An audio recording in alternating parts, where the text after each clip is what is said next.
I remember the day I met Alex like it was yesterday. I was at this little dive cafe, minding my own business, sipping on the cheapest coffee they had, trying to make sense of my scattered thoughts and plans. That's when he walked in, like a scene straight out of a movie, except there were no dramatic lights or music, just the sound of the bell above the door and the smell of stale coffee mixed with his aftershave. "Is this seat taken?" he asked, pointing to the chair across from me with a smile that could knock you off your feet. "Looks free to me," I replied, trying to sound cool and not at all flustered by his sudden appearance.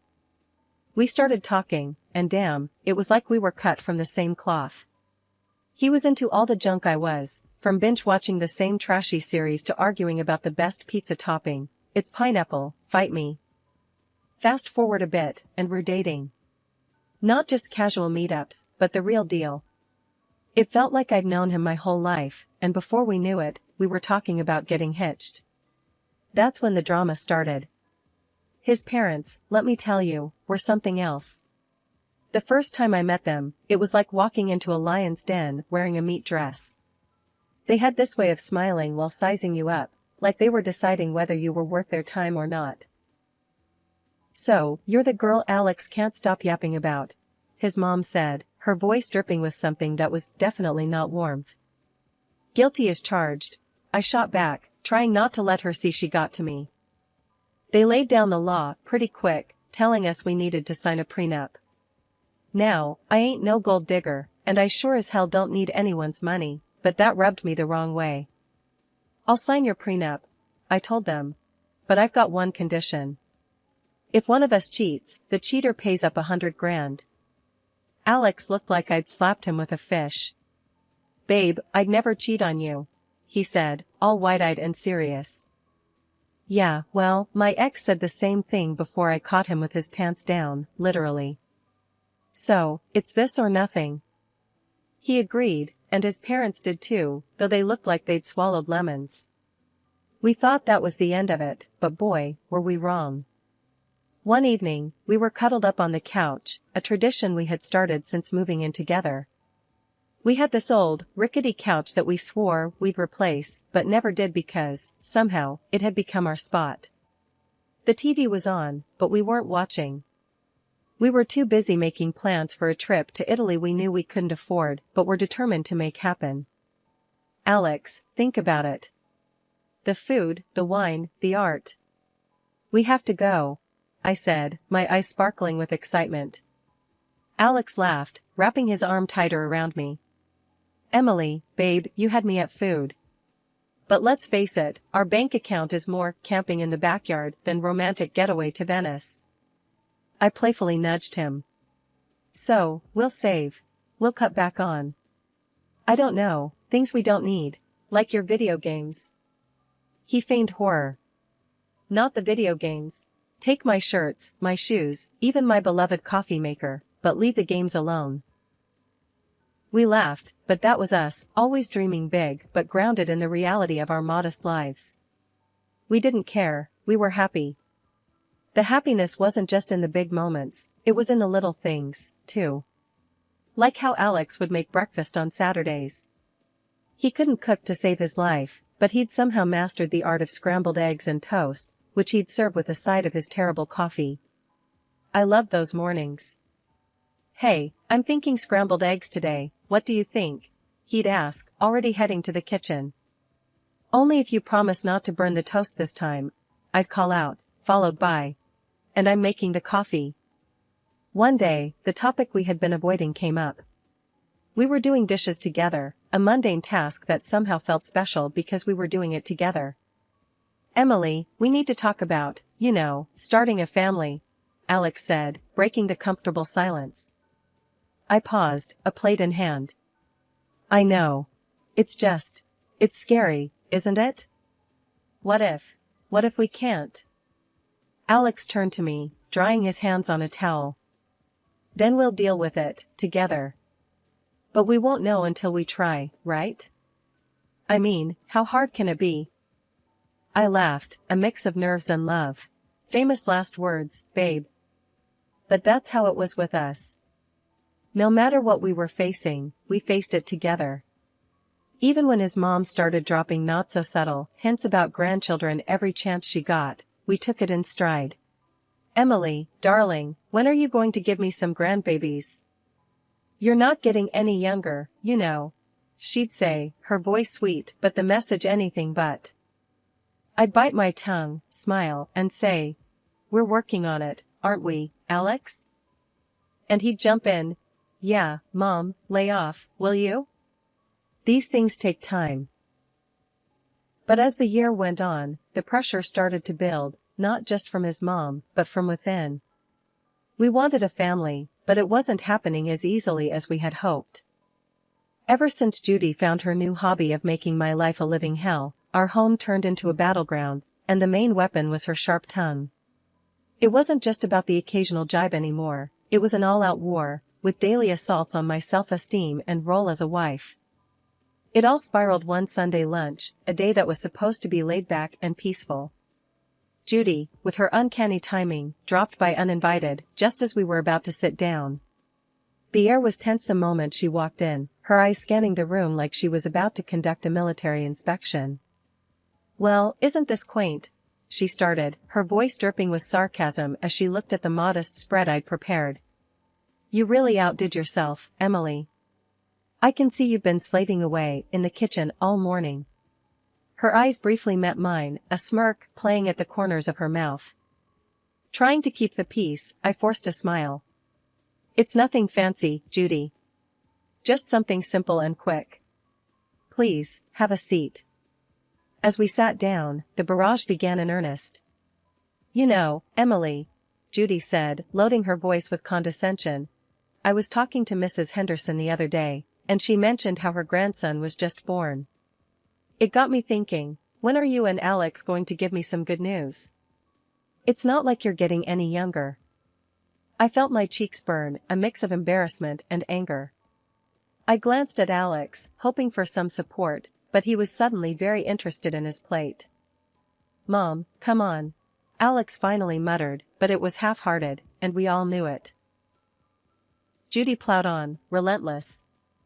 "And Alex, dear, I don't mean to be cruel, but you're not a charity. You work hard for your money. Why waste it on Emily if she can't do her basic duties as a wife? A cleaning service and a cook would be much more efficient, don't you think?" That's when I couldn't hold it back any longer. "Judy, I am trying my best here. It's not like I don't want to have kids. And as for the house and my cooking, well, I didn't realize marriage was a service contract." Judy scoffed. "Well, it's not a free ride either. You have responsibilities, Emily, which you're clearly not fulfilling." The room was heavy with tension, and I could feel the tears pricking at the back of my eyes. But what hurt the most wasn't Judy's words, it was Alex's silence. He finally spoke up, but it wasn't to defend me. "Yeah, Mom has a point. Maybe we should consider getting some help around here. Would make things easier for you, too." "Easier for me?" His words felt like a betrayal. It was clear I was on my own in this. Over the next few days, Judy's visits became more frequent, and with each visit, her criticism grew sharper. She'd inspect the house, pointing out every speck of dust or a pillow out of place. "You call this clean?" she'd scoff. My eyes must be deceiving me, because this looks like a pigsty. Then came the comments about my appearance. "Is that what you're wearing? You know, a wife should dress to please her husband. It's no wonder Alex is always so tired, he has to come home to this." I tried to fight back. "Judy, I don't dress for Alex, I dress for myself. And he's always so tired because he works hard, not because of what I wear." But it was like talking to a brick wall. Judy had made up her mind about me, and nothing I said or did would change it. Alex's stance, or lack thereof, was the biggest blow. Each night, after his mom's departure, we'd argue. "Why won't you stand up for me, Alex? She's walking all over us, and you're just letting her." "Emily, she's old, set in her ways. What do you want me to do, kick my own mom out?" "No, but I want you to be my husband, to stand by me, not her." It was clear this was more than just about Judy's disapproval. It was about us, our marriage, and whether we were strong enough to stand together or let Judy's criticisms tear us apart. As the days turned into weeks, I realized that this wasn't just a phase. It was a full-blown siege, and if we didn't do something soon, there might not be anything left to save. Things between me and Alex had been icy since Judy ramped up her campaign of critique. But it wasn't just the home front that was feeling the strain. Alex himself had started acting weird, and not in a he's just stressed at work kind of way. It was something else, something that made my stomach twist in knots. It started with the phone calls. Alex had always been pretty open about his phone, we didn't keep secrets from each other. But then, he started stepping out of the room every time he got a call. And it was always the same caller ID, John Work. Who's John Work? I asked one evening, trying to keep my voice casual. Alex flinched, a telltale sign that he was on edge. Oh, just a new guy at the office. Lots of questions, you know? But it didn't stop there. Alex, who was as far from a fashionista as you could get, suddenly started caring about his appearance. Gone were the days of graphic tees and worn-out jeans. Now, it was all crisp shirts and slacks. And cologne, he was using cologne now. Since when did he care about smelling like a department store? What's with the new look, Alex? Got a job interview or something? I joked one morning, watching him comb his hair in a way I'd never seen before. He just smirked, a little too quickly. Just felt like changing things up. No harm in that, right? And the late nights at work, they were becoming a regular thing. Another long one, babe? I'd text, trying not to sound too needy. Sorry, Em. This project is killing me. Won't be late, I promise. He'd text back, but the clock would tick well past midnight before I heard his keys in the door. I tried to shake the feeling that something was off, but it clung to me like a shadow. That's when I decided to hire a private detective. It felt like something out of a bad TV show, but I had to know for sure. The evidence came in a plain brown envelope, the contents as damning as they were heartbreaking. Photos of Alex with another woman, their intimacy undeniable, captured in frozen moments that shattered our years together. But it was the recording that cut the deepest. Their conversations, filled with endearments and plans, left no room for doubt. They were in love, or at least, he was with her. I sat there, the evidence spread out in front of me, a cold realization settling in. This was it, this was the proof that could anchor me in a stormy divorce, should it come to that. Photos that caught moments stolen from our life together, and words that betrayed every "I love you" he had ever whispered in my ear. But I kept it all a secret, a painful burden I chose to carry alone. I wasn't ready to confront him, not yet. I needed a plan, a way to navigate the wreckage of our marriage with my dignity intact. The following days were a blur.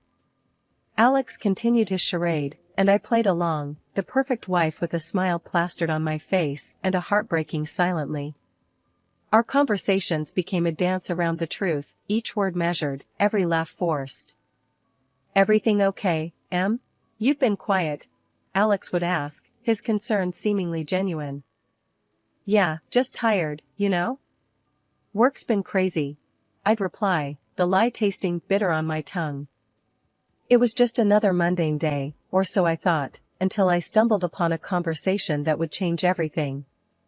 There I was, passing by the slightly ajar door to Alex's office, when their voices caught my attention. It was Alex and his mother, Judy, and they weren't just chit-chatting. The tone was serious, heavy with intent. I'm telling you, Mom, I can't do this anymore. It's not just about the kids, I've lost all feeling for Emily. It's like we're roommates, not husband and wife. Alex's voice, strained and tired, floated through the gap.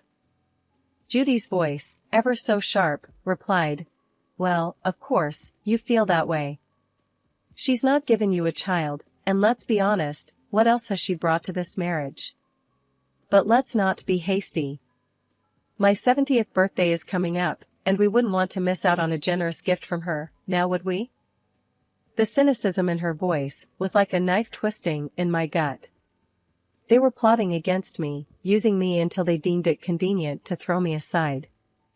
And after we get a nice, expensive gift, we can kick her to the curb, right? Alex said, his voice cold and calculating. Exactly, dear.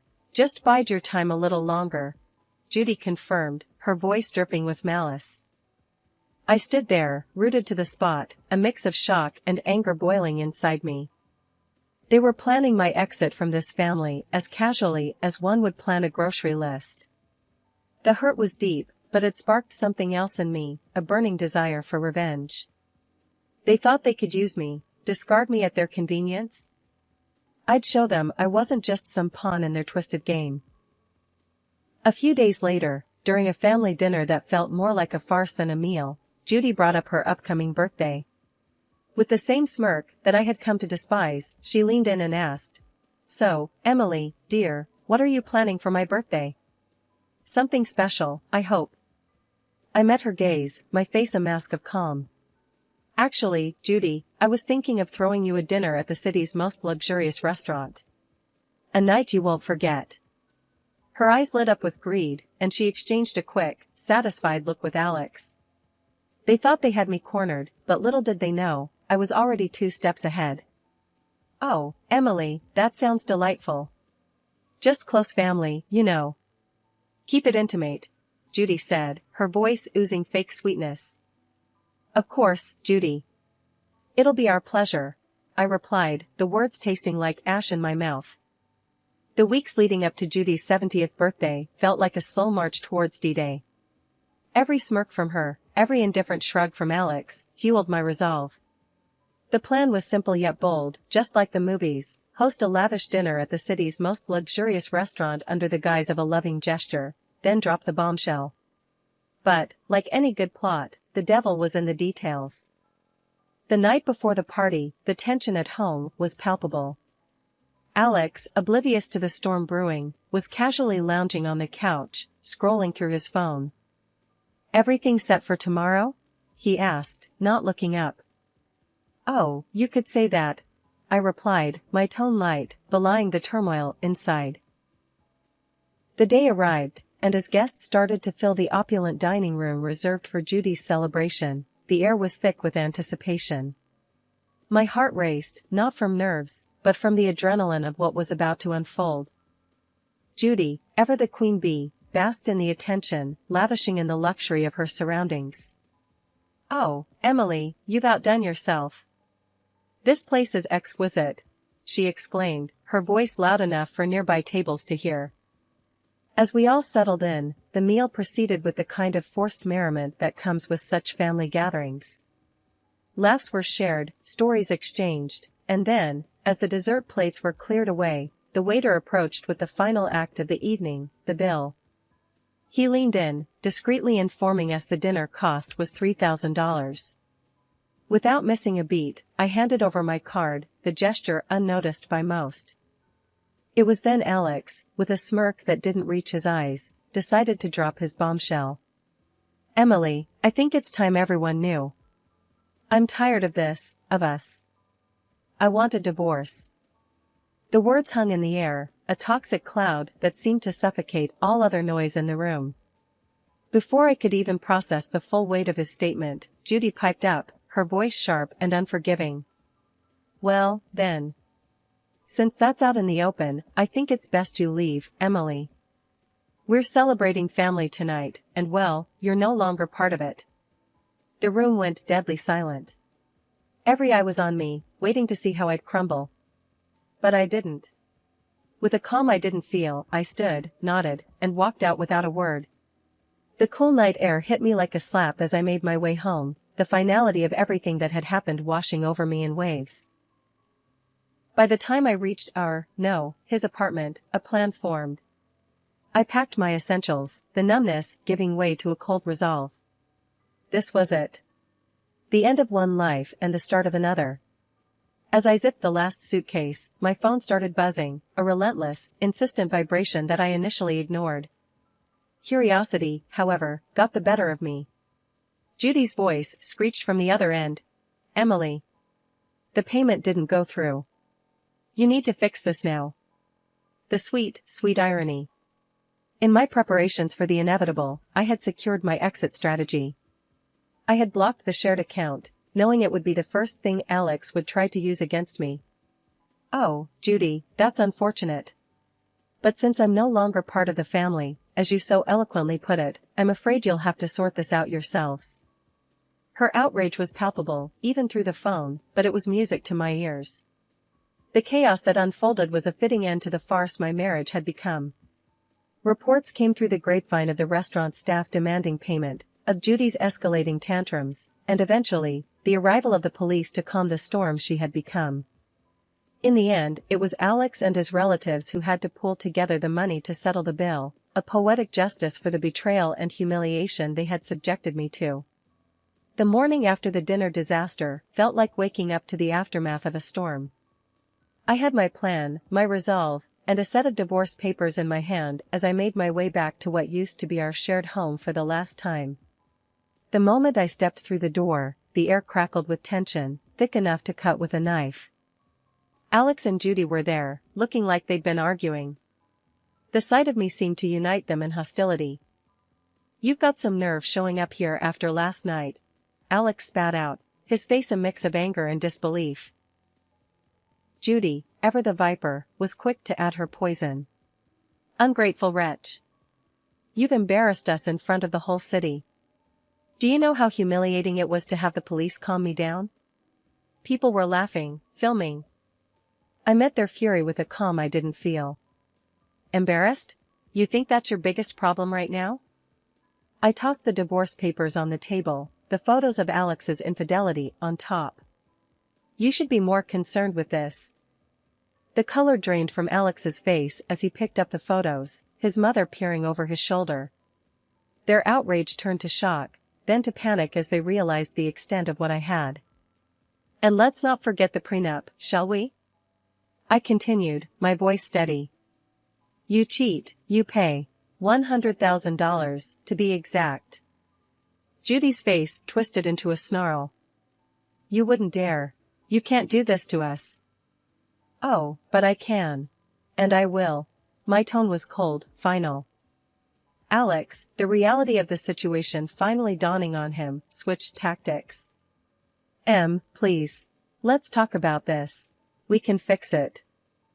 I couldn't help but laugh, bitter and hard. Fix it?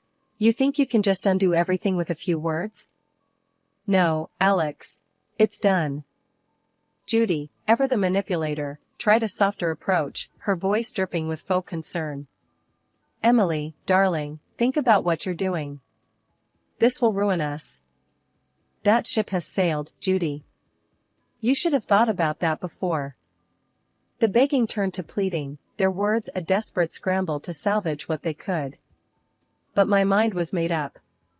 I was done being the victim, done with their lies and manipulations. In the end, Alex had no choice but to borrow the money from his parents to pay me.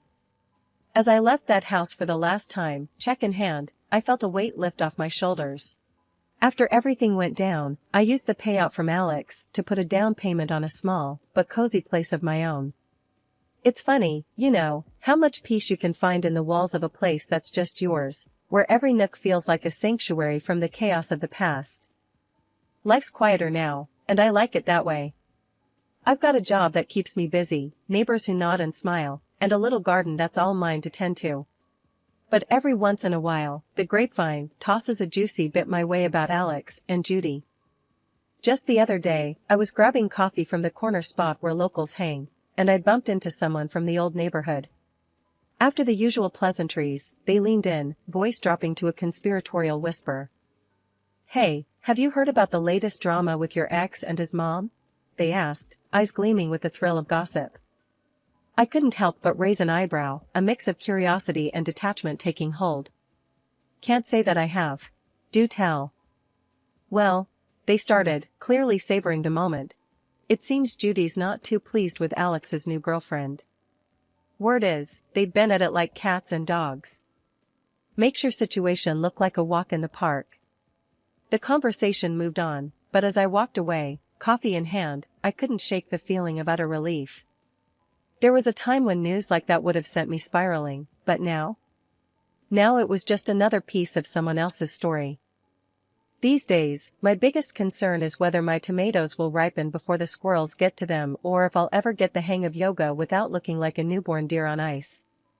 Life's simpler, quieter, and infinitely sweeter on this side of chaos.